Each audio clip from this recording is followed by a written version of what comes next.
Hello, and welcome to Own Your Retirement. My name is Albert Lalonde from Kaizen Financial Group. If you'd like more information about what you hear during our show today, give us a call at 586-752-7008 or visit us online at www.kaizenfinancialgroup.com. That's Kaizen, Kaizen. And while at my website, click on the podcast page and check out our past shows and also subscribe to our program on Apple Podcasts, Spotify, or Amazon Music. All right. When building a financial strategy that seeks to help you turn your retirement dreams into reality, there's always a risk that you'll get so caught up in the big, heavily market things like income tools, long-term care, life insurance, and where you're going to live, that you might miss some of the smaller but no less important details. After all, as with any other parts of our lives, it can often be those smaller, sometimes neglected things that end up having the most profound impact on our finances. So, checking how much you're contributing to your 401k, let's say changing the beneficiaries on your insurance policies promptly after life changes. There are just so many little things that, when combined, can add up to something significant. So during our show today, we're going to examine some of the lesser highlighted but still essential retirement details. But before we get into that topic, let me introduce my co-host, Tony Shore, who never misses the details, whether big or small. Hey, Tony, how we doing, buddy? Well, I don't know. Hopefully I don't. Thanks to you, I stay on track and hopefully keep aware of financial details anyway. But my wife will remind you that, yeah, sometimes I can miss some details. Yeah. We're not all I think perfect. we've all been guilty of that. But Albert, I'm doing great. We were talking a little bit before we started about the Super Bowl. I Yes. was disappointed that it wasn't a game. I don't Yes, me have too. I didn't really care which team won because Right. me. I was born and Yep. raised in Minnesota, so I'm a Yep. Vikings fan. I would have preferred to see the Lions in there winning the whole thing. Right. But I will say I was thinking it was going to be a game. I thought we would see at least some offensive explosions out of Yep. the Chiefs, Yep. as they're known for, or some crazy plays. I thought, oh, this will be an entertaining, two good teams. Wow, it was just a complete blowout. I Eh, mean, They look like deer in headlights, yeah, Kansas City. They yeah. really did, like, they didn't know what was happening. It was just Yeah, their pretty offensive amazing. line got just run over by the Eagles defense. Anyway, I Yes. know this isn't a sports show, but everybody was talking about the Super Bowl. Oh, Why what was not? my favorite ad was William Defoe and Kathleen I O'Hara loved it. I loved that. doing the ad about pickleball. They were playing pickleball For for Ultra Ultra. Beer, yes, Yeah. Ultra Michelob Ultras. It was amazing commercial. I I thought loved it. that was a good one. I like Nate Bargatze, the stand-up comic, in his ad. Yeah, There were a few good ones. they were. There were some Yeah, good sentimental, heartwarming ones too, there were some really moving I ads thought, this year. it really did good in the beginning to see that stuff, so I Yeah, like that. I don't look for the crazy stuff anymore because lately the ads are all about tech and IT or some yeah. social something, and I don't understand much of it, to be honest. So, just saying. Right, right. But I know you work with people that do Yes. closely, and when it comes to tech stocks and things, Oh, yes. we have to coming up. I think we should have a portfolio manager on to talk about give our listeners an Yeah, update on the stock market or definitely. something. We'll Yeah. we'll we'll do an update like that. Yes. Yes. Yeah. Sounds like a So plan. today, though, we're talking about the details of retirement. Where do you want to begin with this? Well, there's a Kiplinger article titled 10 Easily Fixable But Often Overlooked Financial Planning Items. Provide some details. I think that's going to fuel an excellent conversation today. It first recommends making sure you have Federal Deposit Insurance Corporation, or what we call the FDIC, coverage on all your bank accounts. I know it seems like it should be a norm, but over time, your cash can pile up. And then, especially when you're still in the midst of your career, saving as much money as you can. That means that you should ensure the monies that's sitting in your bank doesn't exceed the current FDIC limit, which is $250,000 for individual accounts and $500,000 for joint accounts. Now, many of you joining us today's show are likely imagining the sticker that your bank probably has on its front door that declares member FDIC. Many banks take part in this important program, which is essentially insurance on your money if the bank was to fail. Yet, not many people really think about the program's limits. Now, if you have large amount of money, even if it's only temporary for something like, let's say, selling your home or another asset, it may be smart play to spread your money across multiple accounts so that your accounts stay below the $250,000 and $500,000 limits, Tony. Well, yeah, and I can, I know on my bank, I can picture the spot on the glass door that has the member FDIC, Yes, yes, which means your money is federally insured. But this is something we don't talk about a lot on the show, and that's banking or banks. right, And until you just gave us the details, I wasn't exactly aware of the exact amount of how much is protected in case of a bank failure. right. So that's good to know, especially people with a lot of money in the bank. I heard a story recently um, from another financial advisor like yourself, but he had a woman come to him who had $7 million in a checking account. Unreal, In a unreal. $7 million in a checking account, she was giving up tens, if not hundreds of thousands of dollars in Just gains of compounding interest. interest. Yes, yes. It's amazing what Plus people plus think. putting all that money at risk. You don't want all your money in one place. I'm not dissing banks. You should have money Yep, in banks, just definitely. spread it within the You gotta limitations. spread it out. Yeah. Yes. Yes, no, I agree. That's great. I mean, here I thought I just met someone that had, $750,000 in their checking account and explaining them all these concepts and letting them understand that two-thirds of it is not even covered under Right. insurance because the banks go out. And you have to Right. understand, banks go under every day, unfortunately, Yes. small banks Yep. in this country. So Yeah. you got to It's really true. be aware of those things, know where your assets are and where your balances are. Okay. Yeah.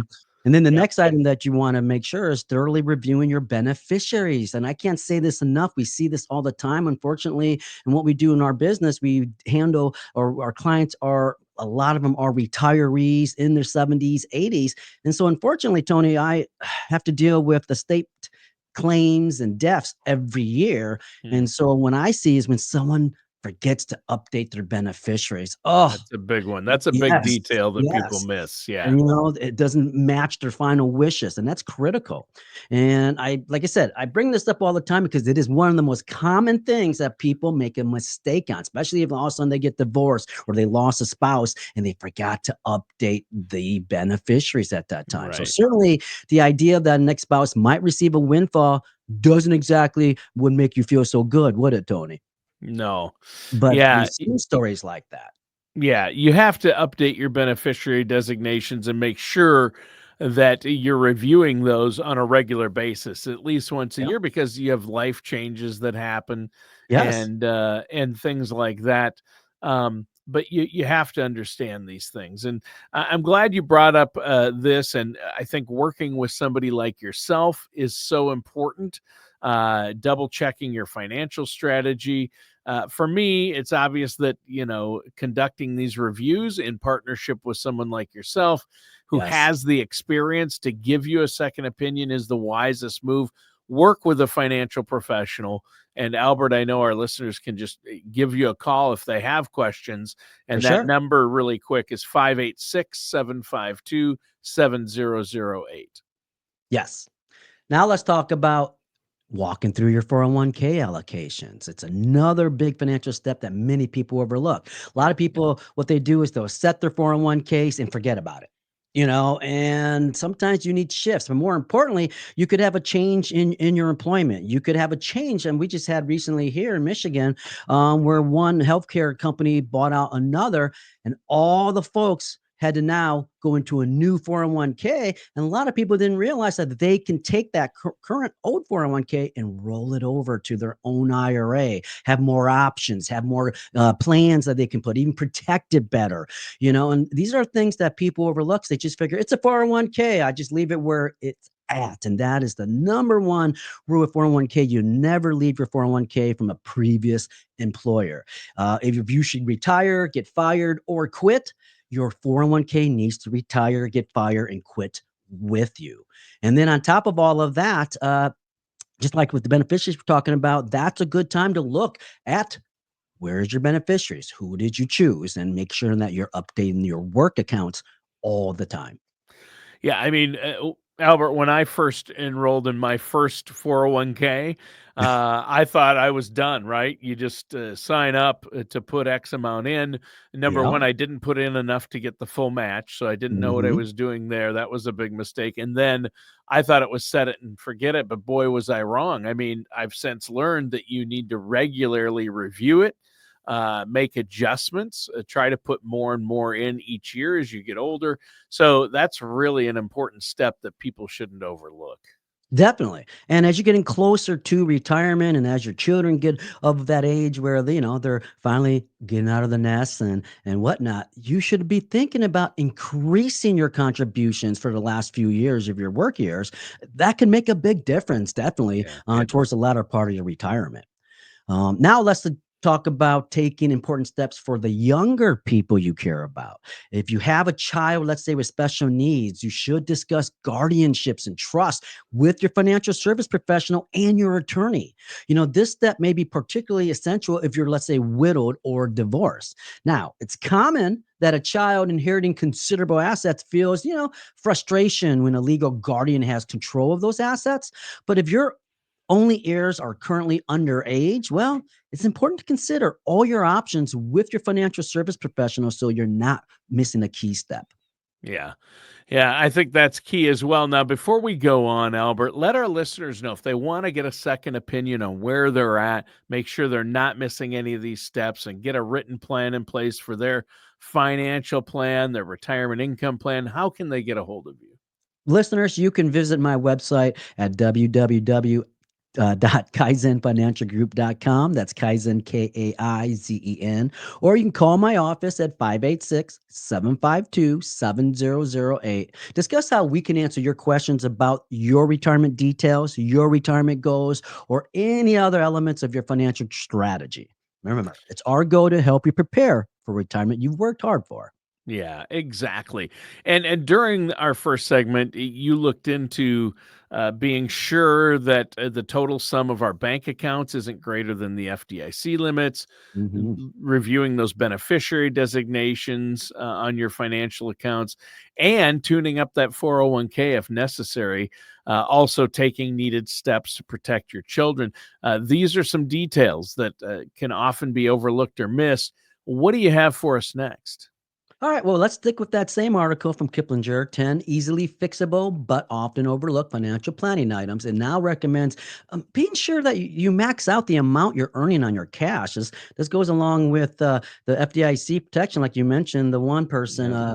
that had a client with 7 million in a checking account.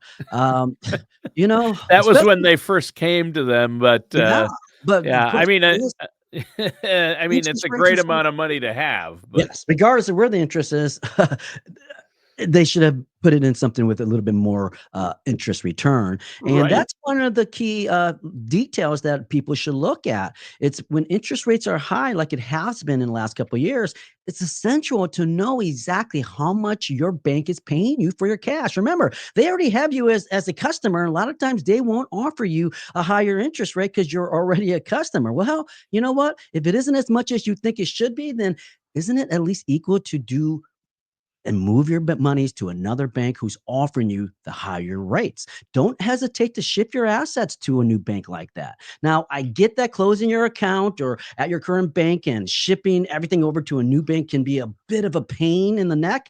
But doing so, gosh, it may have big benefits, Tony. For example, an interest rate of, let's say, a 0.5% annually on $100,000 means $500 a year.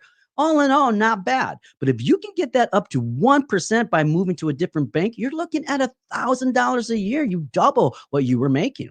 And now interest rates vary and change fairly often. And so during your next meeting with your financial service professional, ask them to look at bankrate.com with you to see if moving your money may be, well, a boon to your financial strategy. And I tell most people is in the last 2 years, look for those high yield savings account, even if it's online banks. Why? Because man, they're paying you more in interest because they don't have the brick and mortars, and they're passing that along to the customers. And then similarly, the article also suggests considering your options if you currently have, let's say, an adjustable rate loan. As we noted earlier in the show, interest rates can rise and fall at just about any time. And it's not clear where they'll be in the next several months, especially this year after the Feds met last week.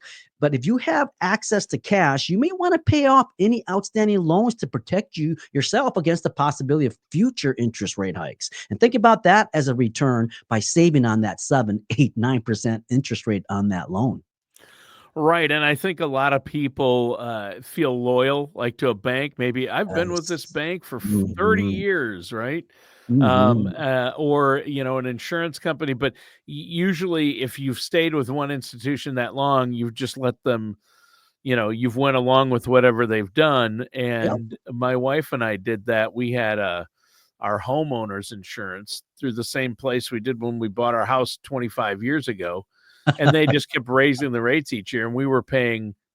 I mean, I'm embarrassed to say how much we were overpaying because all we had to do is switch and look around. So you should regularly review these things, and there Yes. are a lot of banking options out there. So, Yep. what's next? Well, let's talk about IRAs, distributions, and inherited IRAs. Another potentially pivotal part of your financial strategy that sometimes gets overlooked, especially with the new rules that we have now with the inherited IRAs. As we explained in previous shows, overlooking an annual required IRA distribution could have you facing some pretty hefty tax penalties. In fact, if you're changing custodians or financial service professionals, be sure to thoroughly document whether you've taken your required distribution for that tax year. Typically, those numbers are on your statement, but a new custodian or financial service professional may not know about them. Also, note that any inherited IRAs you received after 2019 must be distributed within 10 years unless you qualify for one of the exceptions to that rule. And like inheriting money, as a surviving spouse. Sure.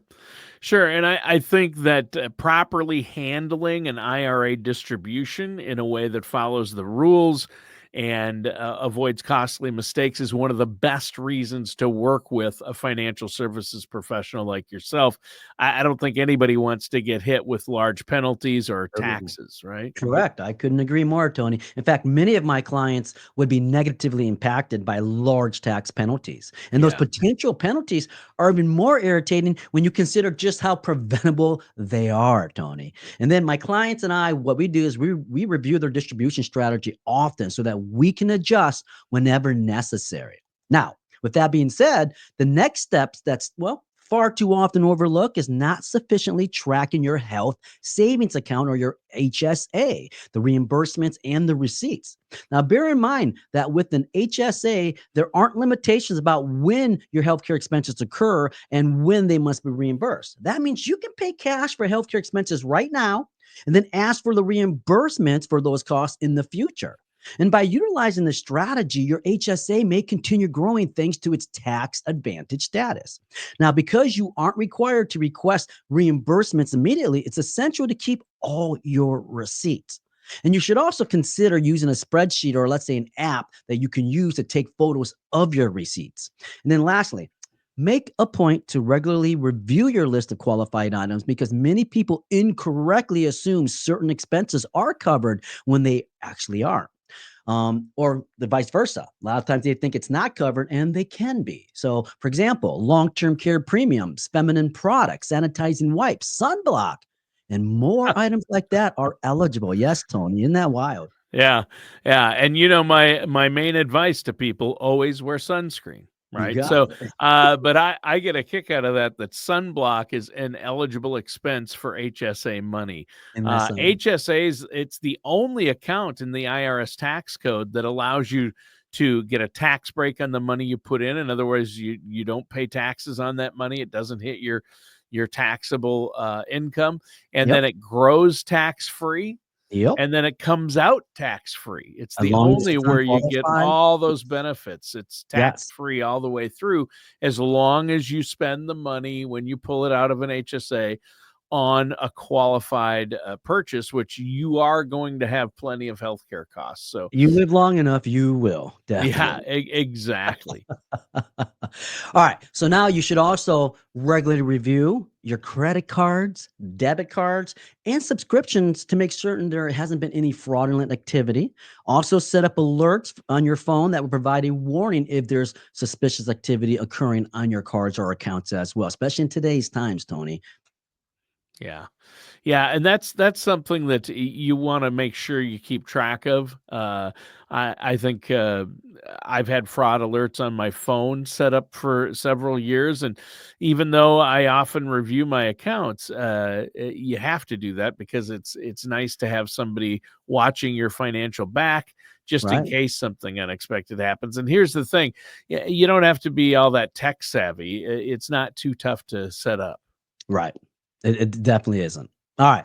Let's talk about the next thing, buying a life insurance policy. It's another thing that's too often neglected in a financial strategy move.